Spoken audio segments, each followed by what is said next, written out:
Bonjour Fabien, tu t'es mis tout d'un coup en janvier 2021 à signer des contrats annuels avec tes clients. Quel a été le déclic? Ben, le déclic, ça a été un petit peu cette année 2020, hein, et avec l'annulation de pas mal de campagnes ponctuelles suite à l'annulation d'événements, de manifestations.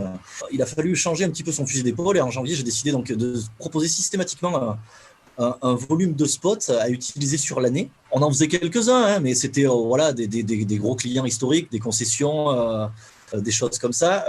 Mais on n'en avait pas beaucoup et on fonctionnait beaucoup à la campagne ponctuelle.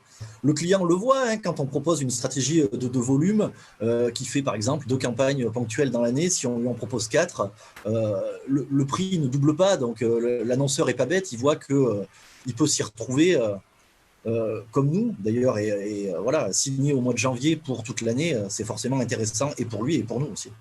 Mais Fabien, en janvier 2021, la plupart des annonceurs sont dans l'incertitude, s'engagent même pas forcément sur des campagnes ponctuelles en janvier, février, mars. Et toi, à ce moment-là, tu signes des contrats annuels. C'est quoi l'explication?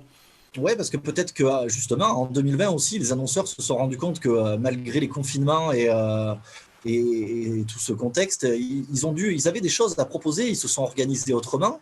Euh, voilà, il faut mettre ce genre d'argument en avant et donc il peut utiliser un bon nombre de spots pour une offre commerciale et un peu moins pour une autre. Il est vraiment décideur. Donc le client, c'est plutôt bien accueilli. Il aime bien, l'annonceur aime bien.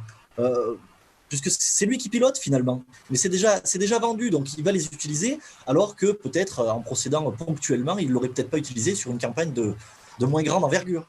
Tu as signé des contrats annuels dans quel type de secteur d'activité en janvier 2021? Alors, un peu tout, hein, ça va du fromager à la concession, en passant par le service à la personne, le cuisiniste, un peu tous les secteurs. Merci et bravo Fabien. Ben, merci à toi, à bientôt Michel.